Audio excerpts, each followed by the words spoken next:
오늘은 룻기 강의 7번째 시간으로 본문은 룻기 2장 17절에서 23절입니다. 2장 17절에서 23절 제가 봉독하겠습니다.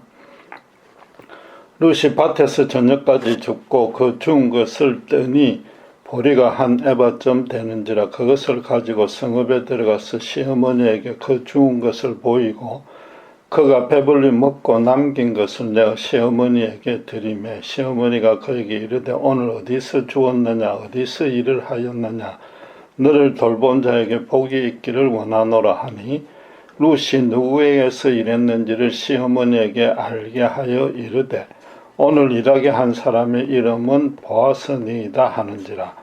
나오미가 자기 며느리에게 이르되 그가 여호와로부터 복받기를 원하노라. 그가 살아있는 자와 죽은 자에게 은혜 베푸기를 그치지 아니하도다 하고 나오미가 또 그에게 이르되 그 사람은 우리와 가까우니 우리 기업을 물을 자 중에 하나이니라 하니라.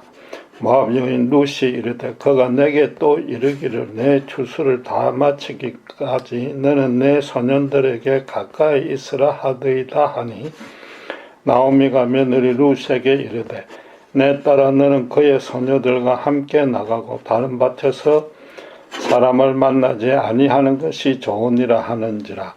이에 룻이 보아스의 소녀들에게 가까이 있어서 보리 추수와 밀 추수를 마치기까지 이삭을 주우며 그의 시어머니와 함께 거주하니라. 룻이 추수절에 떨어진 이삭을 주우러 나간 첫날에 놀랄만한 일이 일어났습니다. 우연히 도착한 곳이 인자하고 믿음이 좋은 보아스의 밭이었습니다. 보아스는 룻을 자기 여종처럼 대우해 주었고 앞으로도 다른 밭으로 가지 말고 자기 밭에서 마음껏 이삭을 줍도록 허락해 주었습니다. 본문은 정일수가 룻에게 보인 나오미의 반응인데 신앙적으로 또 특별히 기도에 대해서 새겨봐야 될 중요한 의미가 있습니다. 나오미와 룻 두 가부가 모압에서 베들레헴으로 돌아왔을 때는 사방이 막히고 아무 대책이 없는 빈털터리였습니다. 앞으로 어떤 일이 벌어질지 전혀 예측할 수 없었고 굶어 죽지만 않아도 다행이었습니다. 하루하루 끼니만 이을 수 있다면 주위 사람들의 멸시와 조롱은 감내할 수 있는 그런 처지였습니다. 가부가 떨어진 이삭을 줍는 것은 오늘날로 치면 홈리스가 길거리에서 동냥하거나 동전을 주어서 사구려 햄버거로 식사를 해결하는 셈입니다. 그런데 첫날부터 룻이 주온 곡식의 양이 어마어마했습니다. 추수 현장에서 단을 틀어서 알곡만 갖고 왔는데 한 에바 현재 동량형으로는 약 12리터 정도 되었습니다. 한국은 곡물 한 대가 1.8리터니까 6.7대 7대 정도 되는데 그럼 두 여인이 아껴 먹으면 몇 주도 버틸 수 있는 양입니다. 이건 정상적으로는 도무지 죽을 수 없고 유대인도 아닌 모압 여인으로서는 더더욱 말도 안 되는 양을 주어왔습니다. 거지가 인자한 부자를 우연히 운 좋게 만나서 $100짜리 지폐를 여러 장 받은 정도의 그런 큰 행제였습니다. 나오미는 유력한 집안으로 모압으로 이주했다가 남편과 두 아들까지 죽고 난 후에 돌아왔기 때문에 고향 사람들로부터 따가운 눈총을 피할 수가 없었습니다. 그래서 룻은 자기는 모압 여자니까 어차피 멸시받을 것을 각오했고 또 나이든 시모가 힘들 것까지 감안해서 혼자서 주우러 나갔습니다. 거기다가 나오미에게 그가 배불리 먹고 남긴 것을 내어드렸는데 2장 14절에 있다시피 그날 낮에 보아스가 넘치도록 나눠준 그 볶은 곡식을 남겨서 가져온 겁니다. 나오미로서는 룻이 자기를 부양하려고 모든 현실적 난관을 각오하고 따라와 준 것만도 대단한데 이런 자상한 마음 섬섬이가 눈물겹도록 고마웠을 겁니다. 틀림없이 이른 아침에 며느리 혼자 내보낸 후에 여호와께 간절히 기도드렸을 것입니다. 첫날이니까 문전박대 박지 말고 율법대로 행하는 인자한 주인을 만나서 조금이라도 줄 수 있게 해달라고 매달렸을 겁니다. 내심으로는 성추행을 당하지 않고 성한 몸으로만 돌아와도 다행이라고 여겼을 겁니다. 그런데 기도한 것과는 비교도 안 될 정도로 엄청난 결과를 갖고 돌아왔습니다. 나오미로서는 그날 하루 도대체 무슨 일이 일어났는지 너무 궁금해졌을 겁니다. 그래서 오늘 어디서 주었느냐, 어디서 일을 하였느냐고 두 번이나 거푸 룻이 만난 그 밭의 주인이 어떤 사람인지 물었습니다. 이렇게 많은 양을 줍도록 허락한 자가 있다니 자기 기도에 대한 응답이 분명했으므로 너를 돌본 자에게 복이 있기를 원하노라고 덧붙였습니다. 룻은 그날 있었던 일의 자초지종을 시어머니에게 말씀드렸고 나오미가 그 밭의 주인이 보아스라는 말을 듣자 다시 여호와께 복을 빌어주면서 그가 살아있는 자와 죽은 자에게 은혜 베풀기를 그치지 아니하도다라고 말했습니다. 여기서 은혜를 베푼 그가 보아스와 여호와 둘 중에 누구인지 조금 분명히 해둘 필요가 있습니다. 그 말 앞에 그가 여호와로부터 복받기를 원하노라고 했는데 여기서 복받기는 자는 당연히 보아스입니다. 그리고 이어서 동일한 그라는 대명사로 받았기 때문에 그 의미의 흐름상 보아스가 여호와로부터 복을 받아야만 할 이유를 설명한 것으로 해석해야 되는 겁니다. 만약 그가 여호가가 돼버리면은 죽은 자 엘리멜렉과 두 아들은 여호와의 심판을 받았는데 거꾸로 여호와가 다시 은혜를 준다는 것은 논리적으로나 성경적으로나 합당하지 않습니다.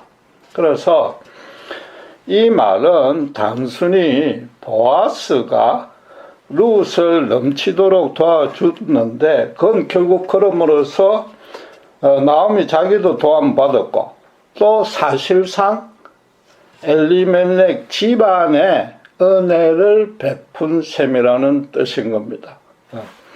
나오미는 룻에게 큰 은혜를 베푼 보아스에게 감사와 축복을 그렇게 한 후에 그가 자기들 건족 중에 한 명이라고 룻에게 가르쳐 주었습니다.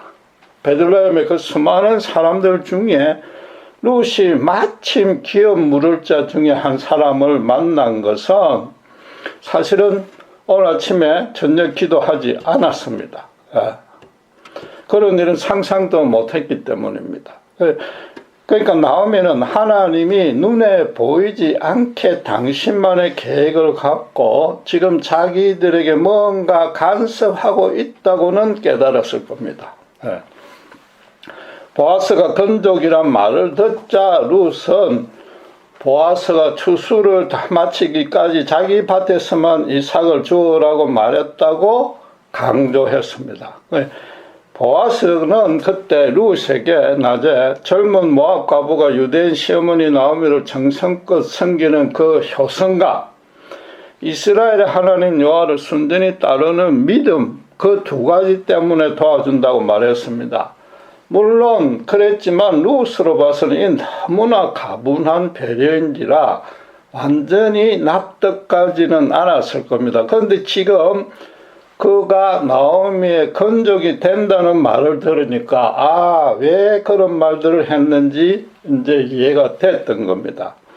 그러니까 나오미도 다른 밭에서 사람을 만나지 아니하는 것이 좋으니라고 당부했습니다. 이왕이면 그 건족에게 계속 신세지는 것이 좋지 다른 밭에 가면 이만한 양은 절대 줄 수 없을 것이라 뜻입니다. 지금 현재 이 본문의 상황에서는 나오미가 떡을 줄 사람은 생각도 않는데 김치국물부터 마신다는 한국 속담처럼 룻을 보아스와 계대 결혼시킬 꿈에 부푼 것은 아닙니다.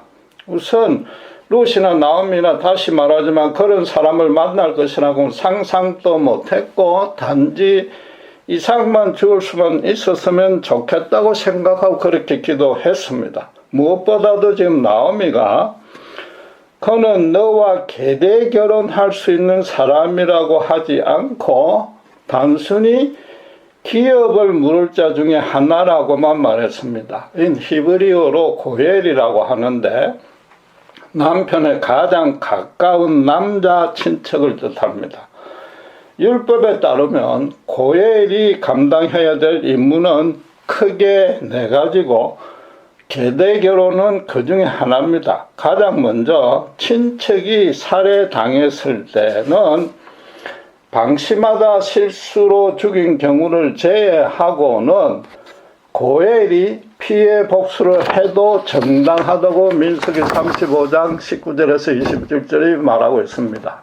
또 빚을 갚으려고 가문의 재산을 한 경우에 그걸 다시 돈을 주고 사야 한다고 레위기 25장 25절이 말하고 있고, 또 빚을 갚기 위해서 노예로 종으로 팔려간 친척도 다시 사야만 했습니다. 그건 레위기 25장 47절에서 49절이 말하고 있습니다. 그리고 마지막으로 아들을 낳지 못하고 죽었으면 그 남자 형제들이나 그마저 없으면 가장 가까운 인척이 미망인과 결혼할 책임이 있다고 신명기 25장 5절에서 10절은 말합니다.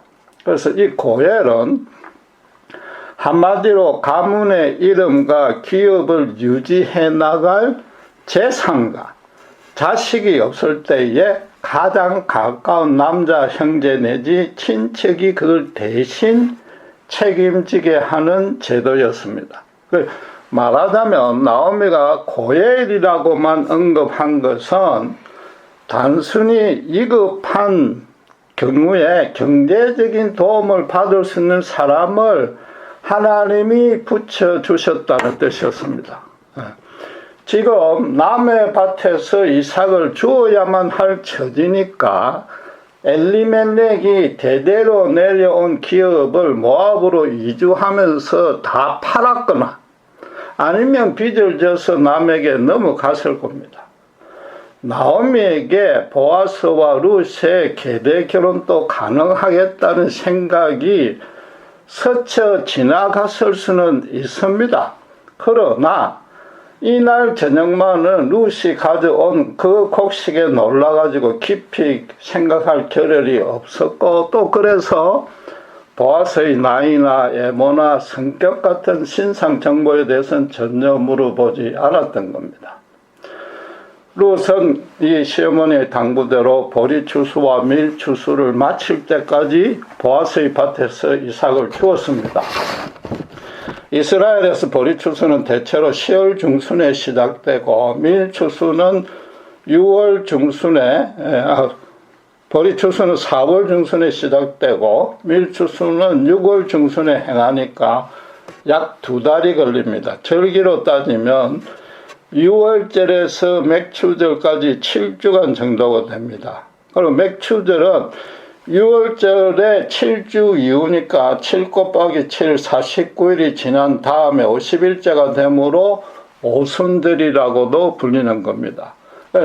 단순 수치로 한번 계산해 보면은 안식일에 노동을 쉬었다 치면 룻은 43일을 일했고 첫날 죽은 양 0.7대의 43배는 약 29말, 30마리나 됩니다.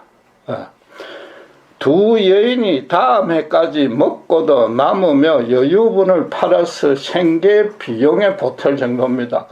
사실상 보아스는 나오미, 즉 엘리멜렉의 기업을 그날 하루 이 추수 기간에 대신 책임져 준 셈입니다. 그가 종들들어 단에서 룻 몰래 얼마를 빼서 흩으라고 명령할 때부터 이미 자기는 그 건족으로서의 최선을 다해서 임무를 행해야 되겠다는 인식이 있었던 것입니다. 그리고 그 2달간 나오미나 룻 쪽에서 그와 계된 결혼을 해보려는 어떤 시도도 하지 않았습니다. 보아스와 마찬가지로 나오미와 룻에게도 이기적인 욕심이 없었고 어떤 계략을 사용해서 보아스라는 건족을 이용해 먹으려는 의사도 전혀 없었습니다. 성경 기록 그대로 23절 말씀대로 추수를 마치기까지 이삭을 주우며 그의 시어머니와 함께 거주한 것뿐입니다. 룻은 매일 보아스가 이미 종들에게 지시해 놓은 그 은혜에 따라 묵묵히 감사함으로 이삭을 주었고 시어머니를 성실하게 섬겼던 겁니다. 보아스도 자신이 할 바를 이미 다 했으니까 구태여 룻과 개인적인 접촉을 가질 이유도 없었고 그러지도 않았습니다. 그럼에도 이 나오미와 룻의 여호와의 하나님에 대한 신뢰와 의탁은 날이 갈수록 더 깊고 견고해졌을 겁니다. 사방이 완전히 캄캄했었는데 첫날부터 여호와의 소망의 빛으로 완전히 밝아졌고 2달 내내 자기들 주변을 환하게 비춰줬습니다. 아침마다 룻이 보아스의 밭으로 나가기 전에 2 여인은 하나님께 경배와 찬양을 드리면서 특별히 보아스를 축복해달라고 기도했을 겁니다. 그리고 2달의 추수가 끝나고 결국은 보아스가 정식으로 나오미의 고혈이 되어서 룻과 계대 결혼하게 됩니다. 물론 룻으로 다윗과 예수님의 조상이 되게 하려는 하나님의 계획에 따른 그 주권적 간섭의 결과입니다. 그러나 그와 동시에 나오미의 2달간의 간절한 기도가 응답이 된 것이라고 봐야 됩니다. 그렇다고 해서 하나님이 그렇게 오래 기도한 정성을 갸륵하게 여겨서 응답해 준 것이 아닙니다. 나오미의 성품과 믿음에서부터 그런 응답을 받을 만한 요소가 충분히 있었고 또 그러니까 쉬지 않고 기도할 수 있었던 겁니다. 우선 본문 다음 날부터 행한 기도의 내용이 첫날과는 완전히 달라졌을 겁니다. 첫날은 이미 말씀드린 대로 어떻게든 인자한 주인을 만나서 이삭을 조금이라도 줄 수 있게 해달라고 최소한 이 불쌍한 며느리에게 나쁜 일은 생기지 않게 해달라고 기도했을 것입니다. 그런데 너무 많은 이삭을 주었고 고혈이 될 수 있는 인자가 넘치고 믿음이 좋은 건족까지 만났습니다.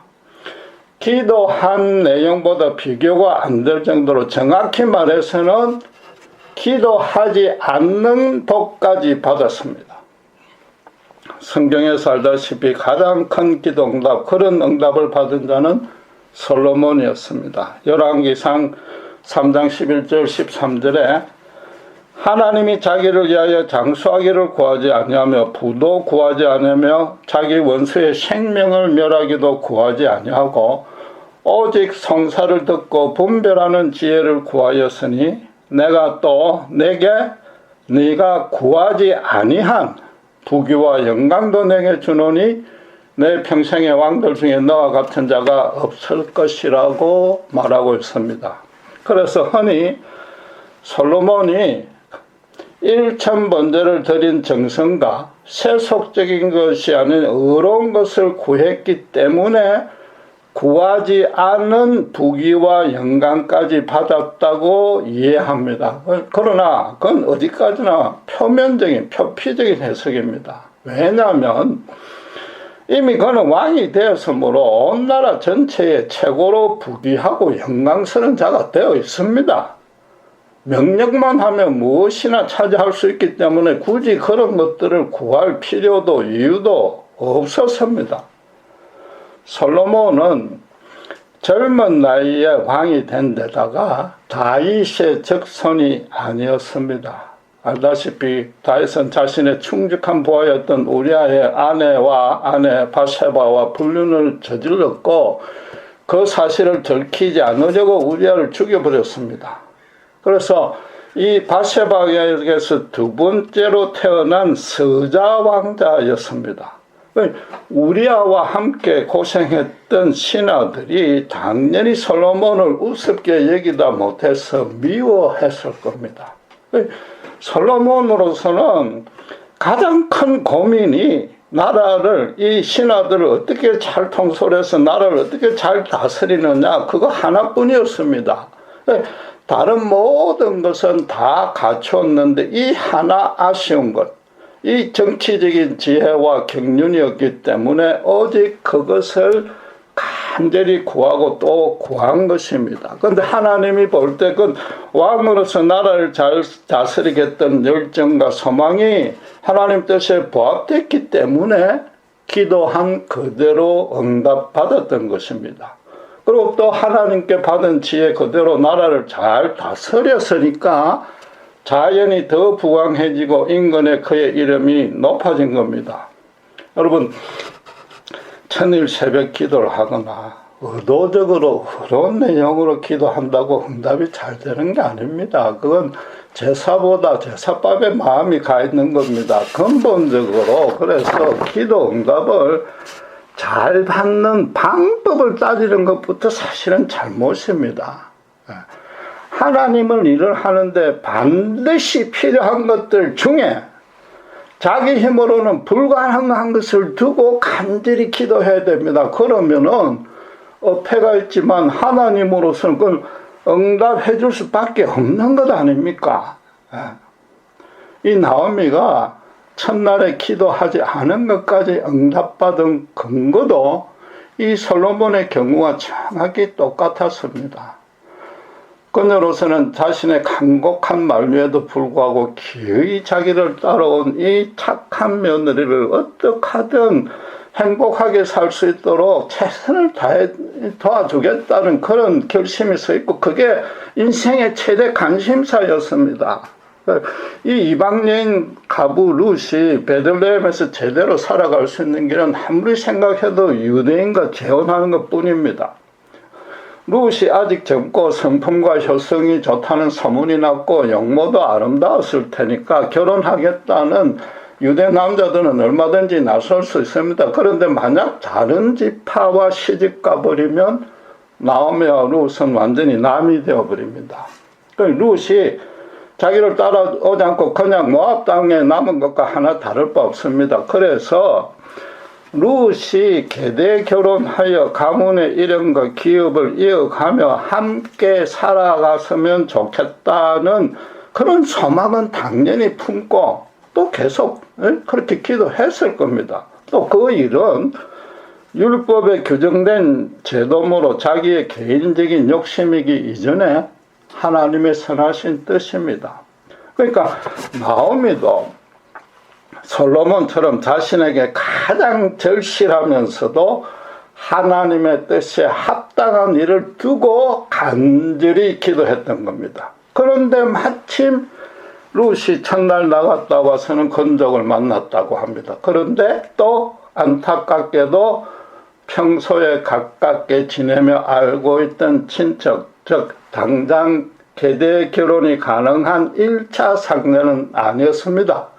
실제로 사장 1절을 보면 1차 고열이 따로 있었습니다. 그럼에도 하나님이 나의 기도에 뭔가 반응은 하시는가 보다 여겼을 겁니다. 그 다음 날부터는 이제 생계 문제는 해결됐으니까 룻의 장례를 두고 보아스와 연결된, 도대체 왜 이 1차가 아닌 그냥 건족 중에 한 사람을 만나게 해줬는지 그 하나님의 선하시고 확정적인 뜻을 보여달라고 계속 기도했을 겁니다. 거기다가 여러분, 나오미의 기도와 믿음에서 성경 기록에는 없지만 반드시 주목해야 될 사항이 하나 더 따로 있었습니다. 룻이 기의 어머니를 따르겠다고 하면서 행한 신앙 고백이 우리가 이미 배웠지만 나오미의 머리에 완전히 각인되어 있었을 겁니다. 룻기 1장 16절 17절에 어머니의 하나님이 나의 하나님이 되시리니 어머니께서 죽으시는 곳에서 나도 죽어 거기 묻힐 것이라. 만일 내가 죽는 일 외에 어머니를 떠나면 여호와께서 내게 벌을 내리시고 더 내리시기를 원하나이다. 룻은 여호와만 믿고 시어머니를 따라갈 것이며 그러면 여호와가 책임져 주실 것이라고 고백했습니다. 모압의 모든 이방신들을 다 버리고 이스라엘의 신만 따르겠다고 했습니다. 거기다가 죽기까지 시어머니를 모시겠다고 했으니까 나오미도 죽기까지 룻에게 뭔가 보답해주고 싶었을 겁니다. 나오미로서는 베들레헴에서 룻의 새 인생이 그 아름다운 신앙 고백 그대로 실현될 수 있게끔 현실적인 것은 물론이고 영적으로도 최선의 길로 인도해달라고 하나님께 계속 기도했을 것입니다. 출애굽 후에 모세는 하나님의 거룩한 율법을 받으려고 시내산에 올라갔는데 그 사이를 참지 못하고 이스라엘 백성들은 알다시피 금을 모아서 애굽의 항소 신상을 만들고 그 앞에서 음란하게 먹고 마시며 춤을 췄습니다. 그것도 여호와의 절기에 그랬다고 출애굽기 32장 1절에서 6절은 말하고 있습니다. 여호와가 크게 진노해서 이스라엘 백성을 진멸하고 모세로 다시 당신들의 백성을 세우려 했습니다. 그때 모세가 어떻게 하나님께 기도했습니까? 출애굽기 32장 11절에 여호와여 어찌하여 그 큰 권능과 강한 손으로 애굽 땅에서 인도하여 내신 주의 백성에게 진노하시나이까? 어찌하여 애굽 사람들이 이르기를 여호와가 자기의 백성을 산에서 죽이고 지면에서 진멸하려는 악한 의도로 인도해 내었다고 말하게 하시려 하나이까? 애굽에게 10가지 큰 재앙을 내려서 이스라엘을 정말 탈출시켜 놓고 다시 다 죽여버리면 왜 그런 여호와가 흑고생을 했느냐고 애굽이 조롱할 것이라고 했습니다. 이스라엘의 신은 애굽뿐만 아니라 자기 백성에게까지 제 기분 내키는 대로 화를 내는 독선적인 신이라고 비난할 것이라고 말했습니다. 그리고 모세는 여호와께서 가나안 땅으로 반드시 들여보내겠다고 아브라함과 맺은 언약을 일방적으로 깨트리지 말라는 말까지 덧붙였습니다. 쉽게 바꾸면 하나님 체면이 너무 손상되니까 아무리 이 백성이 죽을 죄를 지었어도 살려달라는 겁니다. 마지막에는 이스라엘을 심판하시려면 출애굽기 32장 32절에 차라리 자기 이름을 생명책에서 지어달라고까지 했습니다. 그 많은 이스라엘을 구하기 위해서 모세는 자기 생명도 걸었던 겁니다. 나오미도 틀림없이 이 가련한 며느리가 본토와 친척 아비집을 다 버리고 혈혈단신으로 여호와만 바라보고 왔으니까 제발 예면하지 말아달라고 간구했을 겁니다. 이제 막 순진하고 풋풋한 믿음을 갖게 된 룻을 사람들은 놀랄지 몰라도 당신께서는 실망시킬 수는 절대 없지 않는다는 겁니다. 만약 그러면은 룻은 정말로 죽은 목숨이며 차라리 고향에 남아있던 것보다 못하다는 겁니다. 무엇보다도 모압 사람들이 그 이방신들보다 자기들 신들보다 여호와가 못하거나 같은 수준이라고 할 것이며 그 고향에 남은 동서 어르바에게도 큰 실망을 주며 웃음거리가 될 것이라는 뜻입니다. 룻의 인생이 망가지면 여러분 나오미로서는 남편, 두 아들 죽였고 자기를 부양하러 따라온 며느리까지 말하자면 자기와 가장 가까운 주변 사람 모두를 실패하게 만드는 너무나도 말도 안 되는 처지에 빠집니다. 그들보다도 오히려 자기가 더 저주받은 인생이 되기 때문에 더 이상 살아갈 의미도 없어질 겁니다.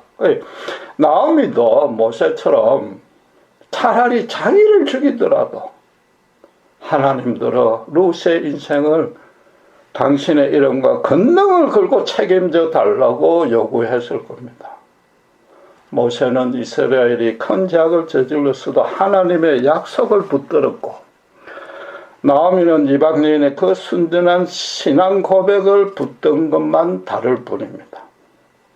그런데 룻이 이삭 주우러 나간 첫날부터 건족을 만나는 은혜를 받았습니다.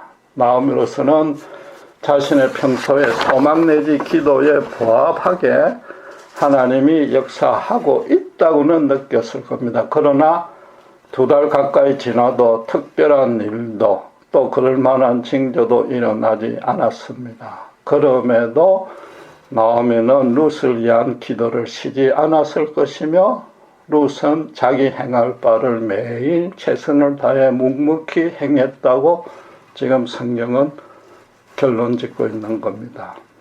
여러분, 지금 인류는 코로나와 지구온난화로 인한 종말 같은 시대를 살고 있습니다. 사태가 이 지경에 이른 것은 전적으로 인간의 욕심과 죄악 때문입니다. 당장 눈앞에 안락과 형통을 위해서 돈을 주인으로 모시고 살면서 자기 마음에 옳다고 여긴 대로 행한 결과입니다.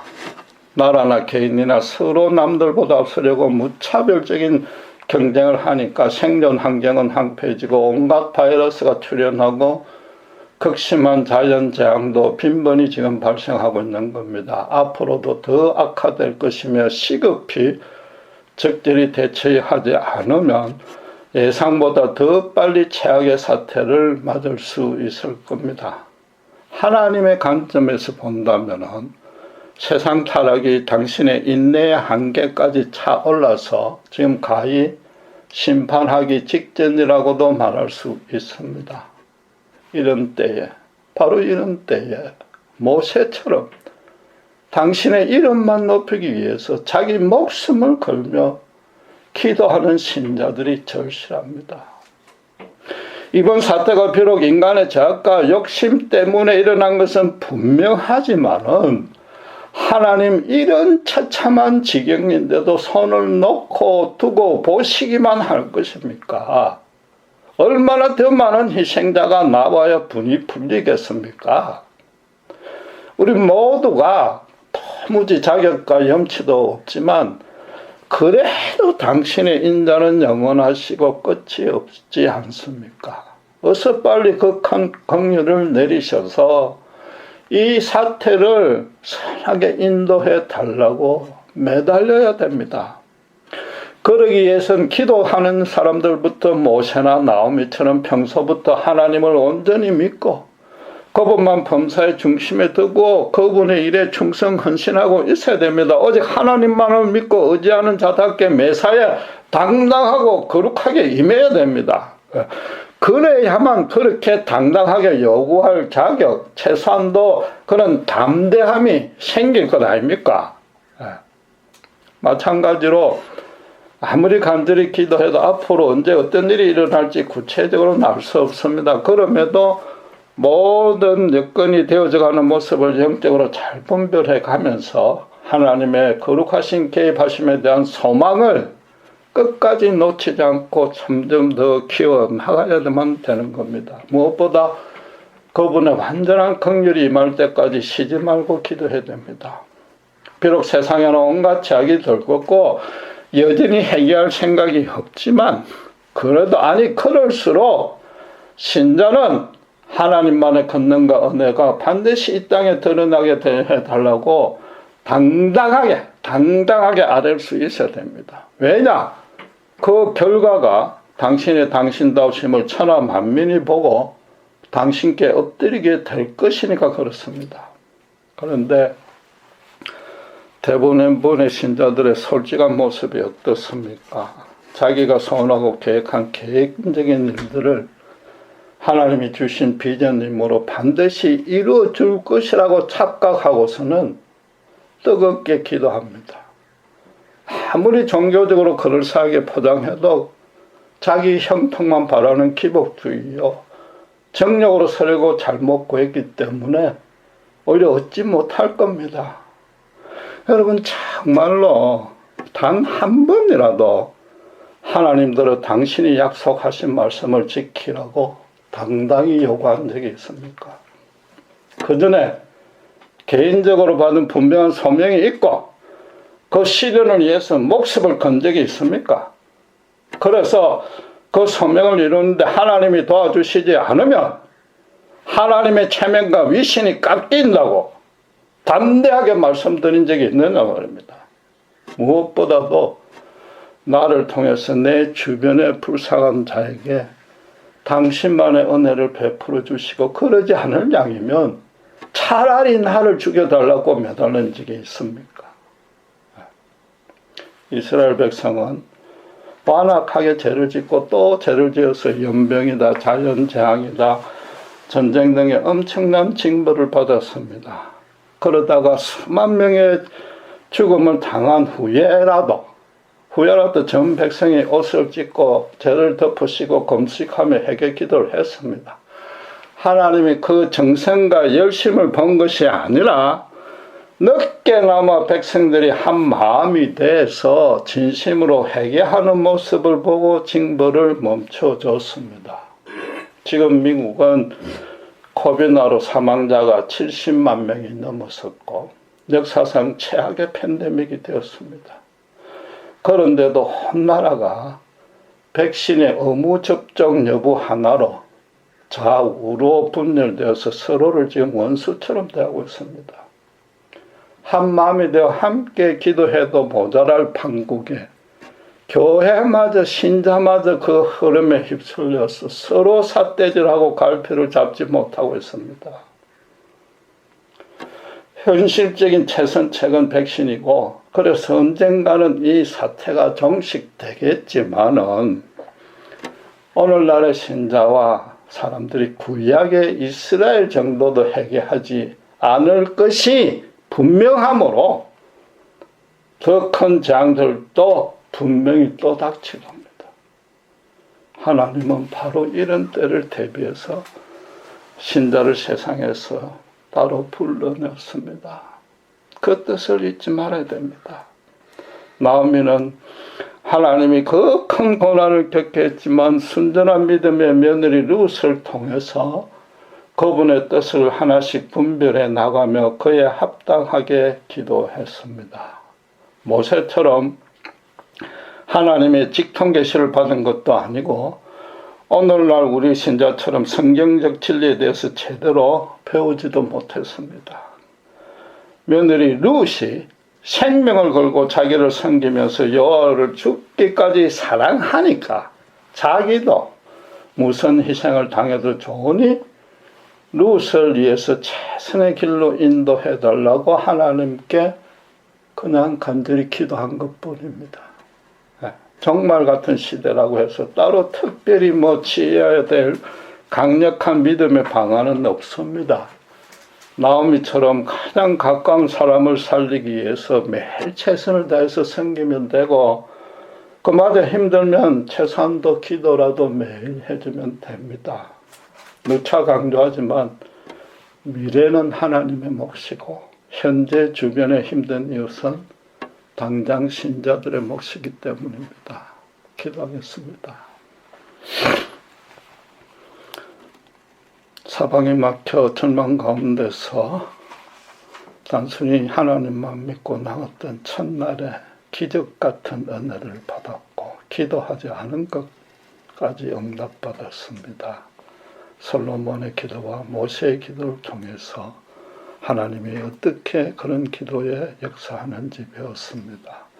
종말의 때에 바로 우리들은 그런 정말 하나님의 뜻에 맞고 자기 생명을 걸더라도 이웃을 살리고 주변 사람에게 주님의 사랑을 전하기 위한 기도를 할 때 우리에게도 그런 기적 같은 은혜가 일어날 줄 믿습니다.